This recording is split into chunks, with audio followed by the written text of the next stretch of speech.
Ang mabuting balita ng Panginoon ayon kay San Mateo. Ang pagdating ng anak ng tao ay tulad noong panahon ni Noe. Nang mga araw na yon, bago bumaha, ang mga tao ay nagsisikain, nagsisiinuman, at nagsisipag-asawa hanggang sa araw na pumasok si Noe sa barko. Hindi nila namamalayan ang nangyayari hanggang sa dumating ang baha at tinangay silang lahat. Gayon din ang mangyayari sa pagdating ng anak ng tao. Sa panahong iyon, may dalawang lalaking nagtatrabaho sa bukid. Kukunin ang isa at iiwan ang ikalawa. May dalawang babaeng nagtatrabaho sa gilingan. Kukunin ang isa at iiwan ang ikalawa. Kaya't maging handa kayo dahil hindi ninyo alam kung kailan darating ang inyong Panginoon. Unawain ninyo ito. Kung alam ng may-ari ng bahay kung anong oras sa gabi darating ang magnanakaw, siya'y maghahanda at hindi niya pababayaang pasukin ang kanyang bahay. Kaya't lagi kayong maging handa, sapagkat darating ang anak ng tao sa oras na hindi ninyo inaasahan. Ang mabuting balita ng Panginoon. Word of the day, hear what God has to say.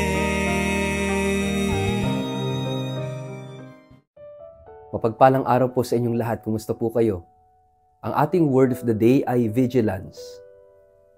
Sa pagsisimula ng panahon ng Adbyento, ipinapaalala sa atin ng Ebanghelyo ang isang mahalagang salitang madalas nating marinig, ngunit bihira nating lubos na pinagninilayan.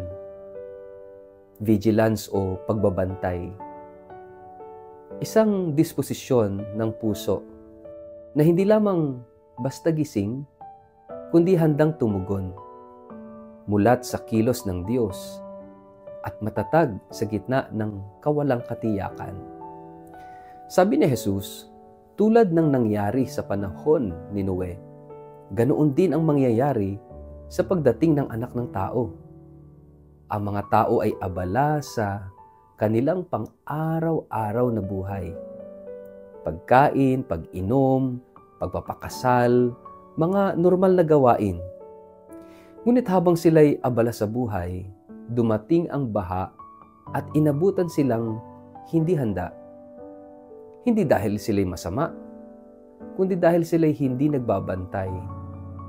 Nawalan sila ng pangloob na pagkamulat. Nagkulang sila sa vigilance o sa pagbabantay. Mga kapatid, ganito rin ang ating panganib sa panahon natin ngayon. Sa dami ng ating mga ginagawa sa trabaho, sa pamilya, mga obligasyon, mga notifications sa ating cellphone, unti-unti tayong natutulog sa espiritual. Naaalala natin ang Diyos tuwing linggo o kapag may krisis, pero sa araw-araw tila hindi siya bahagi ng ating pananaw, ng ating mga desisyon, ng ating puso. Unti-unting pinapatay ng pagkaabala ang espiritual na pagbabantay. Ang Adbyento ay panahon ng tahimik na pagbabantay. Hindi ito panahon ng ingay, kundi ng panloob na paghahanda. Ang pagbabantay ay hindi katumbas ng matinding aktibidad. Ito ay isang mapayapang pagiging gising. Ito ang uri ng pagbabantay na tahimik pero matatag. Tahimik pero mapagmatsyag. Tahimik ngunit puno ng pag-asa. Bilang mga Kristiyano, tinatawag tayong maging mga bantay ng liwanag. Mga taong hindi natutulog sa gitna ng dilim. Ibig sabihin, kailangang matutunan nating makinig sa ating kalooban. Kailangang makinig tayo sa bulong ng konsensya, sa sigaw ng nangangailangan, sa hikbi ng sarili nating kahinaan. Ang pagbabantay ay hindi lamang pag-aabang sa Diyos na darating. Ito ay pagiging mulat sa Diyos na narito na sa ating piling, sa kasalukuyan. Sa ating paglalakbay, darating ang Panginoon sa mga paraang hindi natin inaasahan.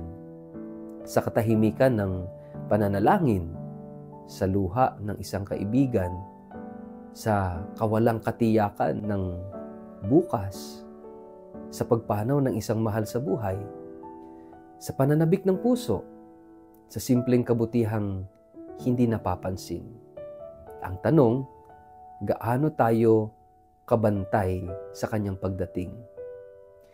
Maraming mga tao ngayon ang parang natutulog sa gitna ng gising na mundo. Parang may spiritual anesthesia. Gumagalaw pero hindi mulat. Nasa simbahan pero ang isip ay lumilipad. Nasa misa pero ang puso ay sarado. Nagsisimba pero hindi nakikibahagi. Ang pagbabantay ay hindi lang panlabas na kilos, kundi pangloob na disposisyon. Hindi ito pagiging paranoid, kundi pagiging tapat, nagising sa presensya ng Diyos. Bilang mga tagasunod ni Kristo, tayo ay hindi lamang mga tagamasid, tayo ay mga tagapagbantay. Ang pagbabantay ay uri ng pagmamahal. Kapag mahal mo, di ba, binabantayan mo.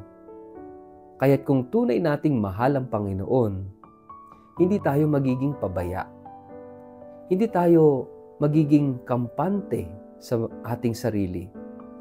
Patuloy tayong magsisiyasat ng budhi. Patuloy tayong magbabantay sa ating mga saloobin. Patuloy tayong maghihintay, hindi sa kawalang ginagawa, kundi sa aktibong pag-ibig.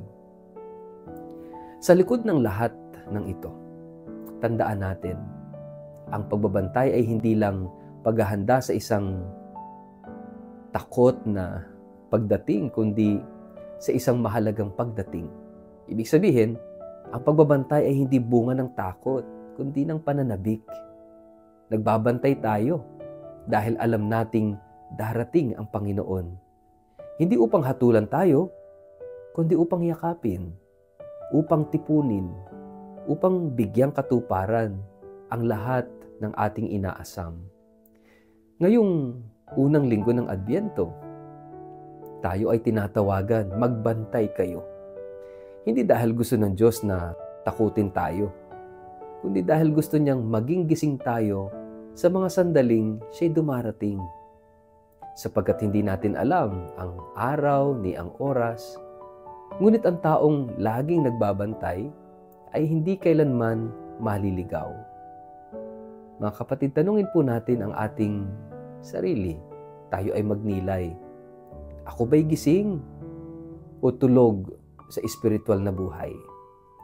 Sa anong bahagi ng buhay natin kailangan nating bumalik o muling ibalik yung pagbabantay? Sa panalangin, sa pamilya, sa konsensya, sa ating pag-ibig sa Diyos. Sa ngalan ng Ama at ng Anak at ng Espiritu Santo. Amen. Panginoon, turuan mo kaming magbantay. Sa panahon ng pagkalito, bigyan mo kami ng mulat na puso. Sa panahon ng tukso, bigyan mo kami ng matatag na kalooban. Sa panahon ng kasaganaan, huwag mo kaming hayaang makalimot. At sa bawat araw, ipaalala mo sa amin na ang tunay na pagbabantay ay hindi paghihintay ng takot, kundi ng pananabik. Gawin mong tahanan ang puso namin at bantayan mo kami habang kami nagbabantay sa iyo. Amen.